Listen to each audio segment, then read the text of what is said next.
Welcome to our educational channel mechanical Pandit. आज हम लोग बात करेंगे थ्योरी ऑफ मशीन के अंदर velocity in mechanism. It is one of the most important जो है टॉपिक है, क्योंकि ये ग्राफिकल मेथड और एनालिटिकल मेथड दोनों ही थोड़ा सा टफ है। यदि समझ में आ गया तो बहुत आसान है और नहीं समझ में आया तो बहुत टफ है। मैं आपको पहले ही बताना चाहता हूँ कि इसको पूरा ग्राफिकली भी और एनालिटिकली भी मैं सॉल्व करूँगा अपने आने वाले 25 से 30 वीडियो में। तो इसको एक एक करके आप अच्छे से देखिएगा। ऑलरेडी हम लोग सिंपल मैकेनिज्म को हम लोग काफ़ी डिस्कस कर चुके हैं। ये सपोज कीजिए कोई 4 लिंक मैकेनिज्म है और यहाँ पे आपका फर्स्ट लिंक फिक्स है, ये सेकेंड लिंक है, ये थर्ड लिंक है और ये फोर्थ लिंक है। हम लोग जब मोशन पढ़े थे, थोड़ा सा हम आते हैं मोशन के ऊपर। तो मोशन जनरली आपको 3 तरह का मोशन मिलेगा। जैसे कि ये कोई साइकिल का व्हील है, सपोज कीजिए ये साइकिल का व्हील है, तो ये अपने जगह पे क्या हो रहा है, रोटेट हो रहा है। तो it is only rotational motion. ये क्या है, रोटेशनल मोशन। और दूसरा ये हो सकता है कि जैसे ही कोई लिंक है या कोई व्हील है, ठीक ना, ये सिर्फ अपने डायरेक्शन में मूव कर रहा है, that is called pure translational motion. ये क्या हो गया, ट्रांसलेशनल मोशन। अब ध्यान दीजिएगा, ये ट्रांसलेशनल मोशन हो गया और ये प्योर रोटेशनल मोशन हो गया। लेकिन एक्चुअल जब साइकिल आप देखते हैं, चलाए भी होंगे, तो आप देखेंगे कि व्हील रोटेट भी हो रहा है। ये जो है क्या हो रहा है, रोटेट भी हो रहा है। ये कोई पॉइंट यदि P है, ये अपने जगह से रोटेट भी हो रहा है और आगे भी बढ़ रहा है। दैट मीन्स कि थोड़ी देर पे आप देखेंगे कि ये जो है P पॉइंट यहाँ पे आ चुका रहेगा और ये सेंटर आपका यहाँ से C1 से लेकर के पॉइंट 2 तक जा चुका होगा।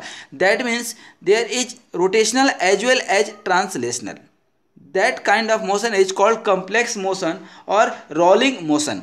Similar things happens in our mechanism. जैसे अभी हम किसी लिंक की बात करें, तो जैसे ये लिंक आपका मान लीजिए कि फर्स्ट नंबर लिंक है, ठीक है ना, या ये लिंक हम ले लेते हैं आपका, ठीक है। अब ये लिंक जो है अभी यहाँ पे है, ठीक है। अब अभी यहाँ से ये सपोज कीजिए कि क्या है, ए है और बी है। ध्यान दीजिएगा, अब ये मूव हो करके, ठीक ना, ये मूव हो करके आपका कहाँ चले गया, ए से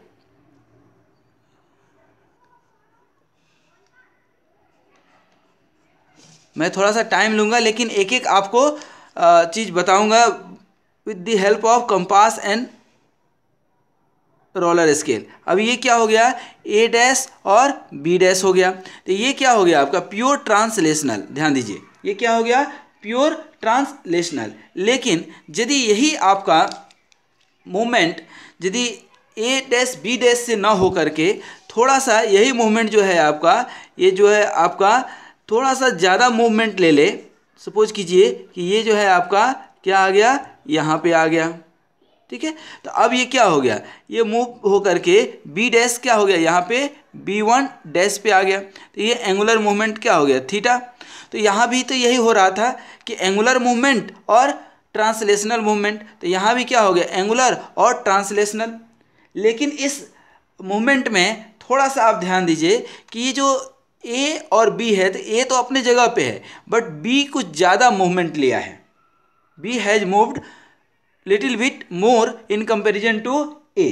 तो दिस काइंड ऑफ मोशन, ठीक ना, will have combined effect of rotational and translational, ठीक ना, as B moves faster than A, ठीक ना। If we can imagine here, आप देख भी सकते हैं कि बी जो है ए से ज़्यादा मूवमेंट किया होगा, क्योंकि यहाँ गया फिर यहाँ से इधर आया है, ठीक है। तो इसी तरह से हम लोग कई बार बचपन में डंडा फेंकते हैं, तो इस तरह से इसको रोटेट करते हुए आगे फेंकते हैं। तो रोटेट करते हुए आगे फेंकने का पर्पज़ क्या है कि रोटेशनल भी हो गया और ट्रांसलेशनल भी हो गया। तो लिंक में भी आप देखेंगे तो ये क्या हो रहा है, ये आपका आगे भी बढ़ेगा। अब जैसे ये तो आपके यहाँ पे फिक्स है, लेकिन ये लिंक तो आपका फिक्स नहीं है, तो ये क्या होगा, आगे भी बढ़ेगा और इसमें पार्शियल रोटेशन भी होगा। फुल रोटेशन नहीं होगा, लेकिन पार्शियल रोटेशन तो जरूर होगा, क्योंकि ये क्या है, ये आपका ए और बी जो है क्या है, इंडिपेंडेंट है, ये कहीं भी फिक्स नहीं है, ठीक है। तो आज हम लोग इसको पूरा डिटेल में पढ़ेंगे कि जो आपका ए बी है, ठीक है ना, it is a motion of motion of rotational and translational. अब ध्यान दीजिए कि जब प्योर ट्रांसलेशनल है तो वेल एंड गुड, कोई दिक्कत नहीं है, लेकिन जब रोटेशनल हो रहा है, जब रोटेशनल मोशन होगा तो इसका कहीं ना कहीं एक सेंटर होगा, रेडियस। जैसे ये आपका ये ए था, ए बी था, ए बी, और यहाँ से ये मूव हो करके, ठीक है, ये ए और बी यहाँ चले गया, जबकि जाना कहाँ चाहिए था, यदि प्योर रोटेशनल होता तो यहाँ तक जाता, ठीक है। ये आ गया कहाँ, बी डैश तक, यहाँ तक आया, तो ये जो है क्या हो गया, मोशन क्या हो गया, रोटेशनल। तो जब रोटेशनल मोशन होगा तो कहीं ना कहीं इसका एक रेडियस ऑफ कर्वेचर भी होगा। अरे बात समझ में, तो दिस रेडियस ऑफ कर्वेचर भी होगा, और जब रेडियस ऑफ कर्वेचर होगा तो इसका कहीं ना कहीं एक सेंटर भी होगा जिसके अबाउट ये रोटेट हो रहा होगा, ठीक ना। Basically that centre is called instantaneous centre. ध्यान रखिएगा, इसको क्या बोलते हैं, इंस्टेंटेनियस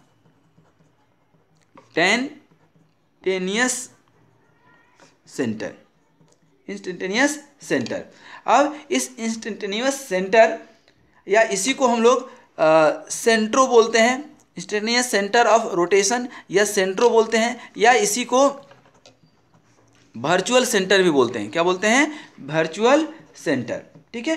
तो बेसिकली अब हम लोग यही देखेंगे यहाँ पे कि कैसे ये जो मूवमेंट ले रहा है, ठीक है ना, ये इंस्टेंटेनियस सेंटर क्या होता है और कैसे काम करता है। तो अब यहाँ पे थोड़ा सा देखिएगा कि यहाँ पे यही आपका सेंटर निकालते कैसे हैं। तो जस्ट एक एग्जांपल दे रहे हैं हम आपको। ये जैसे कोई लिंक है आपका, क्या, ए और बी, ठीक है। अब ये मूव हो करके, ठीक है ना, कहाँ चले गया, ए से यहाँ चले गया, ये A1 पे, और ये क्या कर लिया आपका, यहाँ पे जो है आपका मूवमेंट ले लिया।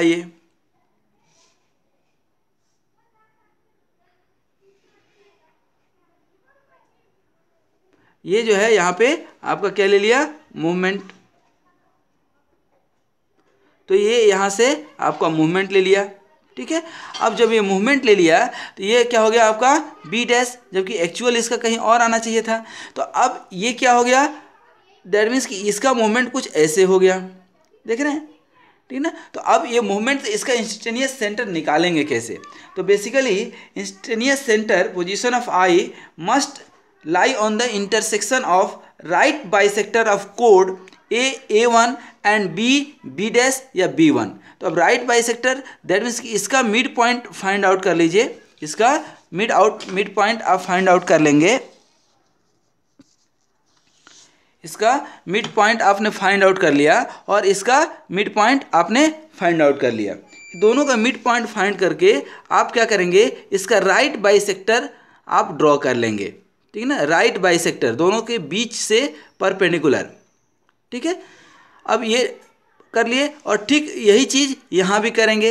आप ध्यान दीजिए, जहाँ भी कोई लाइन ड्रॉ होता है, जैसे ये लाइन है आपका, इसके परपेंडिकुलर खींचना है, तो जो भी आप 2, 3, 4 देख रहे हैं, किसी भी एक को इसके जस्ट इस पर रख दीजिए, तो ये क्या हो गया आपका परपेंडिकुलर लाइन खींचा जाएगा, ठीक है। उसी तरह से अभी हमने भी यहाँ पे यही किया। अब इसको भी यहाँ पे परपेंडिकुलर करके इस राइट बाइसेक्टर से आप इसको ये देखेंगे कि दोनों कहीं एक दूसरे को क्रॉस करेगा। जहाँ पे एक दूसरे को क्रॉस करेगा वही क्या होगा आपका इंस्टेंटेनियस सेंटर, ठीक है। तो अब यहाँ पे मैं लिख भी देता हूँ आपको। अब चाहें आप तो इसको ए को आप मिला दें या छोड़ दें, ये आपके ऊपर है। इस ए को आप मिला दें, यही था आपका, ये यहाँ से चले गया था और बी इधर चले गया था, ठीक है। तो this is the instantaneous centre. अब ध्यान दीजिएगा, पोजीशन ऑफ इंस्टेंटेनियस सेंटर मैं यहाँ लिख भी देता हूँ, ठीक है ना। The position of instantaneous centre must lie on the intersection of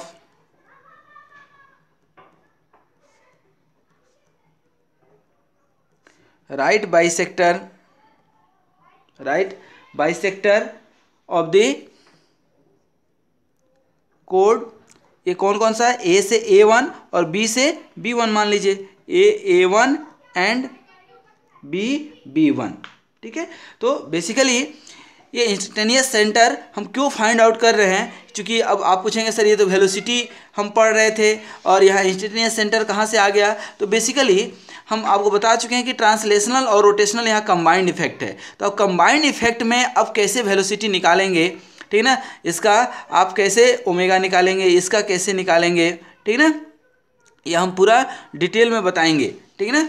जैसे आपका ये ओमेगा ए है तो ये क्या हो जाएगा ओमेगा, ये मान लीजिए ए बी सी और डी, तो ये ओमेगा ए सी, ये ओमेगा क्या हो जाएगा ए बी, और ये क्या हो जाएगा ओमेगा बी डी, ठीक ना। ये एंगुलर वेलोसिटी हो गया। फिर इसका अब लीनियर वेलोसिटी निकालेंगे, कैसे निकालेंगे ये इंस्टेंटेनियस सेंटर के हेल्प से हम आपको बताएंगे, ठीक है। तो ये पूरा इसके बाद का भी वीडियो देखिए, क्योंकि ये तो बहुत प्रिलिमिनरी है, क्योंकि दो मेथड है आपको वेलोसिटी इन मैकेनिज्म फाइंड आउट करने का। पहला तो इंस्टेंटेनियस सेंटर मेथड है और दूसरा एक रिलेटिव वेलोसिटी मेथड है, रिलेटिव वेलोसिटी मेथड। तो पहले हम बात करेंगे इंस्टेंटेनियस सेंटर का, और इससे हम कई सारे क्वेश्चन सॉल्व करके भी हम आपको बताएंगे, ग्राफिकली यहीं पे ड्रॉ करेंगे इसी टेबल पे, और फिर जो है आपको रिलेटिव वेलोसिटी मेथड पे ले चलेंगे। तो पहले इंस्टेंटेनियस सेंटर का कॉन्सेप्ट हम यहाँ पे सीख लें, ठीक है। तो यहाँ पे ये बेसिकली इंस्टेंटेनियस सेंटर हो गया। अब दूसरा पॉइंट इसमें ये कहता है कि the instantaneous centre of a moving body, how you can define the instantaneous centre of a moving link, ठीक है। तो द सेंटर, ध्यान दीजिएगा, the centre which goes on changing, which goes on changing instant to instant, हर instant में change होगा। अभी यहाँ पे है, फिर एक सेकेंड के बाद कहीं और जाएगा, फिर फ्रैक्शन ऑफ सेकेंड के बाद, क्योंकि it is continuously changing, it is continuously changing. तो the center which goes on changing instant to instant, instant to instant from one to another point, one to another point is called instantaneous center, ठीक है। इसको short में हम आई centre लिखे हैं, ठीक है। अब locus of all such instantaneous centre क्या है, लोकस ऑफ, अब ये तो एक इंस्टेंटेनियस सेंटर बना, अब इसी तरह से बहुत सारा इंस्टेंटेनियस सेंटर बनेगा आपका। ये तो आपका एक बना, इसी तरह से आप देखेंगे तो अभी ये एक बना था यहाँ पे, ये यहाँ से आप लाए थे तो इसका राइट बाइसेक्टर आपने खींचा था, तो एक इधर और इसका भी राइट बाइसेक्टर खींचे थे, तो यहाँ पे मिला था ये, तो ये क्या हो गया I1, फिर ये ए बी, ये क्या हो गया A1 B1। फिर थोड़ी देर के बाद आप देखेंगे तो क्या हो जाएगा, ये कुछ ऐसे हो जाएगा A1 B1, क्योंकि ये रोटेट भी हो रहा है और आगे भी मूव कर रहा है। तो फिर इसका आप निकालेंगे, ठीक है ना, तो इसका निकालेंगे तो फिर कहीं ये इधर आपको मिलेगा क्या I2, ठीक है ना। तो instant to instant it is going to change. तो अब ये सारे इंस्टेंटेनियस सेंटर को एक बार आप मिलाएंगे तो that is basically locus of instantaneous centre, locus of all such instantaneous centre, locus of all instantaneous centre is known as centrode, is known as centrode, उसको क्या बोलते हैं, सेंट्रोड। अब लाइन ड्रॉन, अब इसी इंस्टेंटेनियस सेंटर में, ठीक है ना, आप यदि सभी को मिला दें और एक प्लेन के परपेंडिकुलर लाइन खींचें, ये जस्ट एक कॉन्सेप्ट है जो याद रखने के लायक है। Line drawn throw,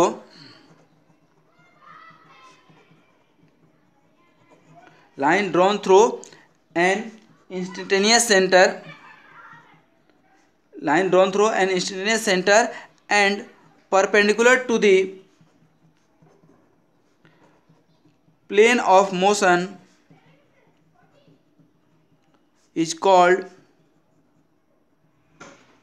instantaneous axis, instantaneous, ठीक है, is called instantaneous axis and the locus of, and the locus of all, locus of this I axis is known as, axis is known as axode, is known as axode. ठीक है, तो locus of I axis is known as, और locus of line draw through the I centre and perpendicular to the plane of motion is known as I axis. ठीक है, ये एक surface बनता है, ध्यान रखिएगा। ये जब आप कभी 3D देखेंगे तो ये क्या बनेगा, एक लोकस बनेगा। अब इसी में तो हम लोग generally syllabus point of view से तो प्लेन मैकेनिज्म है और 2D ही पढ़ना है, लेकिन एक जस्ट कॉन्सेप्ट देख लीजिए, थोड़ा सा याद रखिएगा। कई बार कम्पिटिटिव एग्जाम में पूछता है स्पेस सेंट्रोड एंड बॉडी सेंट्रोड, ये मैं लिख देता हूँ, आप इसको याद रखिएगा। ठीक ना। अब यहाँ पे स्पेस सेंट्रोड और बॉडी सेंट्रोड क्या है, तो basically the locus of instantaneous centre in space during a definite motion of the body is called space centroid, and the locus of instantaneous center relative to body itself is known as body centroid। ठीक है, तो यहाँ पे देखिए locus of instantaneous centre in space during a definite motion of the body is called space centrode, and the locus of instantaneous centre relative to the body itself is known as body centrode. अब last point एक ध्यान रखिएगा हमेशा, ये कई बार competitive exam में पूछता है, द बॉडी सेंट्रोड क्या है, body centrode always rolls over the space centrode. The body centrode always rolls without sleeping, ये तो बचपन से पढ़ते आ रहे हैं, without sleeping over the space centroid। ठीक है, तो इस तरह से आप बॉडी सेंट्रोड और ये स्पेस सेंट्रोड देखें, और इसके पहले आपने instantaneous centre and velocity of mechanism के बारे में आपने देखा।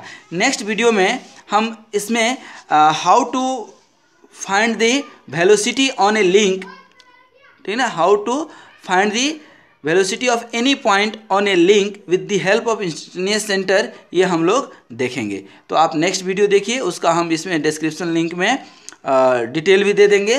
तो आप इन सारे वीडियोज़ को देखिए और कुछ सीखिए, स्वस्थ रहिए, मस्त रहिए, यूं ही मुस्कुराते रहिए। धन्यवाद।